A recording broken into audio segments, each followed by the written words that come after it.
महाशिवरात्रीच्या उपवासासाठी अगदी शॉर्ट आणि स्वीट थाळी आज तुम्हाला दाखवते. खूप सोपी आहे बनवायला. आपली नेहमीचीच सगळे पदार्थ आहेत त्याच्यामध्ये. वेगळं काही बनवलेलं नाही आहे. पण हे साधारण सगळ्यांना आवडणारे पदार्थ असतात. आता काय केलं आहे, रात्रीच्या वेळेला आधी साबुदाणा भिजत घालायचा. मी रात्रभर साबुदाणा भिजत ठेवते. तर साबुदाणा स्वच्छ धुवायचा आणि मग त्याच्यामध्ये पाणी घालायचं. आता आपल्याला जेवढा हवा आहे ना साधारण तेवढा साबुदाणा घ्यायचा. साबुदाणा भिजवून झाल्यानंतर तो दुप्पट होतो. हे लक्षात घेऊन त्याप्रमाणे साबुदाणा भिजवायचा. आणि पाणी आहे ना ते आपल्या बोटाच्या एका लेअरपर्यंत यायला पाहिजे. हे बघा, आता इथे पाणी माझं थोडं कमी पडलं आहे. थोडं अजून पाणी घालायचं आणि आपलं एक बोटाचा एक भाग बुडाला पाहिजे एवढं पाणी साबुदाण्याच्या वर असलं पाहिजे. आता ह्याच्यावरती झाकण ठेवायचं. दुसऱ्या दिवशी सकाळी तो दुप्पट झालेला असतो. हे बघा, छान असा साबुदाणा फुललेला आहे, मोकळा मोकळा झाला आहे आणि भरपूर झालेला आहे तयार. आता काय करायचं, आधी पहिल्यांदा बटाटे उकडत घालायचे, कारण की त्याला वेळ लागतो आणि ते गार होऊन त्याला ते कट करायला उशीर होतो. त्यामुळे आधी कुकर लावून घ्यायचा बटाट्याचा. तर बटाट्याचा कुकर लावून लगेचच मी काकडीची कोशिंबीर करायला घेतली. बऱ्याच जणांना खिचडीबरोबर काकडीची कोशिंबीरही खायला आवडते आणि दही पण खायला आवडतं. तर मी इथे काकडीची कोशिंबीर बनवते आहे. सालं काढून घेतली काकडीची, नंतर ती चोचून घ्यायची. म्हणजे काही जणं किसून घेतात. तुम्हाला किसून घ्यायची असेल तर तुम्ही किसूनही घेऊ शकता. पण काकडी जर का चोचून घेतली ना तर त्याचा एक छान असा वेगळाच टेस्ट येते. तर काय करायचं, वरून असं सुरीने असं मारायचं आणि टोचा पाडून घ्यायच्या आणि मग ती काकडी कट करून घ्यायची. अशा पद्धतीने एकदा करून बघा, खूप छान लागते ती. असं म्हणजे खमण काकडीला वापरतात ना तशी काकडी तयार होते. वरून फक्त टोचा मारून लगेचच कट करून घ्यायची. वेळ नसेल तर तुम्ही काकडी किसूनही घेऊ शकता. हे बघा, अशा पद्धतीने अशा टोचा मारून घेतल्याने ना काकडीला पाणी जरा कमी सुटतं. आता काय करायचं, एका बाउलमध्ये ही सगळी काकडी काढून घ्यायची. आता मी कशा पद्धतीने कोशिंबीर बनवते ना ते तुम्हाला सांगते. ह्याच्यावरती चवीप्रमाणे मीठ घालायचं. मीठ घालून झाली की साखर घालून घ्यायची. साखर आवर्जून घालायची. साखरेशिवाय कोशिंबीरला मजा नाही. नंतर दाण्यांचं कूट घालायचं. साधारण 2 चमचे मी ह्याच्यामध्ये दाण्यांचं कूट घालून घेतलेलं आहे. दाण्यांचं कूट घालून झालं ना की एकदा ते छान हलवून घ्यायचं, मिक्स करून घ्यायचं. मिक्स करून झालं ना की ह्याला आपल्याला तडका देणार आहे मी. तर तडका देताना काय करायचं, एका बाउलमध्ये साजूक तूप घ्यायचं. साधारण मी इथे 2 चमचे साजूक तूप घेतलेलं आहे. साजूक तूप घालून झाल्यानंतर ह्याच्यामध्ये जिरं घालायचं. जिरं चांगलं तडतडलं ना की मग ह्याच्यामध्ये बारीक चिरलेली मिरची घालायची. बारीक चिरलेली म्हणजे साधारण मीडियम चिरायची, फार बारीक पण नाही चिरायची, अशा पद्धतीने. आणि ती तडतडू द्यायची. जरा थोडंसं हलवून घ्यायचं आणि हा तडका जो आहे ना तो त्या कोशिंबीरवर घालायचा. तुम्ही एकदा अशा पद्धतीने कोशिंबीर बनवून बघा. खूप एक नंबर लागते, भारी लागते एकदम. आणि बनवायला फार वेळ लागत नाही. तर आता हे मिक्स करून घ्यायचं पुन्हा एकदा सगळं छान. आणि मिक्स झालं ना की मग अगदी शेवटी ह्याच्यावरती दही घालायचं. दही साधारण मी इथे 2 चमचे दही घालते आहे. 2 चमचे दही घालून पुन्हा एकदा हलवून घ्यायचं. हलवून झाल्यानंतर आता तुम्हाला जर का तुम्ही कोथिंबीर खात असाल तर ह्याच्यावरती कोथिंबीर घालायची. जर का तुम्ही कोथिंबीर खात नसाल तर तुम्ही स्किप केली तरी चालू शकते. आम्ही कोथिंबीर खातो त्यामुळे मी याच्यावरती थोडीशी कोथिंबीर घालून घेतली. त्याची पण छान टेस्ट येते. मग व्यवस्थित एकदा हलवून घेतलं की आपली इथे काकडीची कोशिंबीर तयार झाली.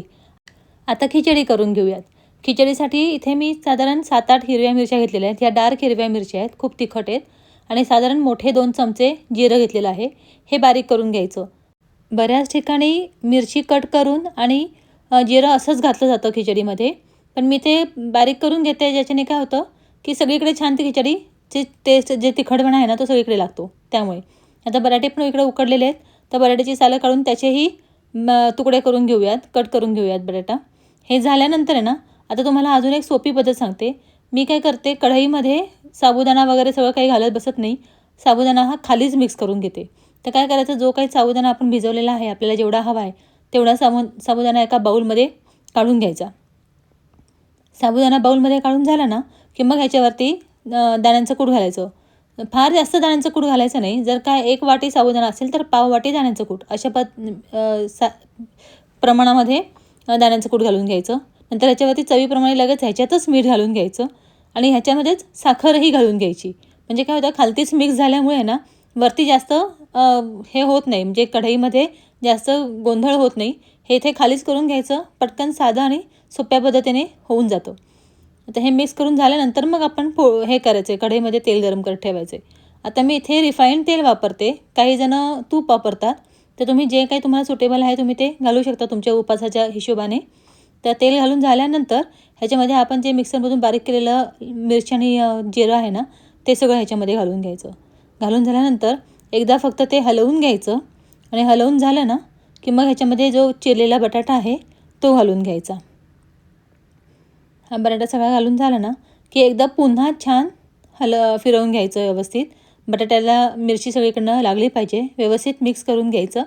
मिक्स करून झालं की आपण हे तयार केलेला साबुदाणा जो आहे दाण्याचं कूट वगैरे घालून तो साबुदाणा सगळा ह्याच्यामध्ये घालून घ्यायचा. ही पद्धत खूप सोपी आहे. तुम्ही ह्या पद्धतीने पण खिचडी बनवू शकता. बऱ्याच वेळा काय करतात सगळेजण की साबुदाणा घालतात, मग दाण्यांचं कूट घालतात, मग नंतर साखर आणि हे सगळं घालत बसतात. इथे आधीच सगळं मिक्स केलेलं असल्यामुळे जास्त इथे मिक्स करत बसायची गरज पडत नाही. आता फक्त व्यवस्थित एकजीव करून घ्यायचं. सगळ्या बाजूने इथे हलवून घ्यायचं आणि परतूनच शक्यतो खिचडी तयार करायची. मी खिचडी बनवताना ह्याच्यावरती झाकण ठेवत नाही. झाकण ठेवलं की काय होतं त्याची वाफ होते आणि त्याचं पाणी खिचडीमध्ये गेलं ना की मग ते खिचडी खूप चिकट होते. त्यामुळे शक्यतो मी झाकण नाही ठेवत. झाकण न ठेवताच खिचडी अशी हलवून घ्यायची. खिचडी तयार होते एक 5 ते 10 मिनटं हलवल्यानंतर. मग वरून कोथिंबीर तुम्ही घालत असाल तर कोथिंबीर घालायची आणि छान हलवून घ्यायचं. आपली ते खिचडी तयार होते. तुम्ही एकदा अशा पद्धतीने ही खिचडी ट्राय करून बघा. खूप सुंदर होते. टेस्ट अप्रतिम लागते याची. आता काय करायचं, जरा गोड हवं काहीतरी म्हणून रताळी घ्यायची.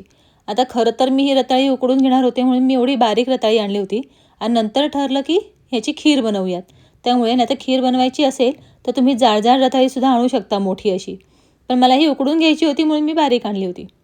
हरकत नाही, आता आपण ह्याचीच खीर बनवूयात. तर सालं काढून घेतली, स्वच्छ धुवून घ्यायची आणि ती किसायची आहेत आपल्याला. पण किसायच्या आधी काय करायचं, दुधामध्ये केशर घालून ठेवायचं. त्याला भिजायला वेळ लागतो ना म्हणून. आणि मग नंतर हे किसून घ्यायचं. रताळी किसून झाली ना की माझी खूपच जास्त काळपट वाटत होती म्हणून मी पाण्यातून एकदा काढून घेतली.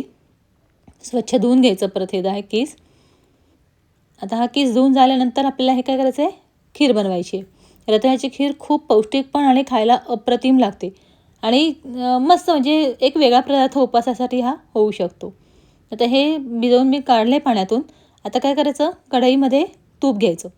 तूप घेतल्यानंतर ते तूप वितळलं ना, साधारण 2 मोठे चमचे घेतलेले आहे मी. हे वितळलं ना की मग ह्याच्यामध्ये हे जे रताळं किसून घेतलेलं आहे ते घालून घ्यायचं. रताळं घालून झालं की मग हे छान फ्राय करायचं, म्हणजे छान हलवून घ्यायचं. तूप छान मिक्स झालं पाहिजे ह्या रताळ्यामध्ये. आणि हलवून झाल्यानंतर मग काय करायचं, ह्याच्यावरती झाकण ठेवायचं आणि एक वाफ येऊ द्यायची. म्हणजे कसं थोडंसं बोट चेपं होतं आणि शिजतं हे रताळं. त्यामुळे थोडंसं वाफ येऊ द्यायची. आता पुन्हा एकदा हे काढून व्यवस्थित हलवून घ्यायचं. हलवून झालं ना की मग आपण केशरचं दूध तयार केलेलं आहे ना ते ह्याच्यामध्ये घालायचं. एकदा हलवून घ्यायचं आणि हे दूध ह्याच्यामध्ये घालून घ्यायचं. आता दूध घालून झाल्यानंतर आपल्याला केवढी खीर हवी आहे त्याप्रमाणे दुधाचं प्रमाण घ्यायचं. म्हणजे रताळी जेवढी आहे ना त्याच्या साधारण तिप्पट तरी आपल्याला दूध घालायचं. जेवढं रताळ्याचा आपला केस असेल त्याच्या तिप्पट. म्हणजे काय होतं की 1 पट जो आहे तो आपला शिजवण्यामध्ये आटवून घ्यायचा आहे आणि 2 पट जे राहतं म्हणजे दुप्पट खिचडी तयार होते. खिचडी म्हणते, रताळ्याची खीर तयार होते. त्यामुळे 3 पट दूध घालायचं आणि ते थोडंसं आटवून घ्यायचं.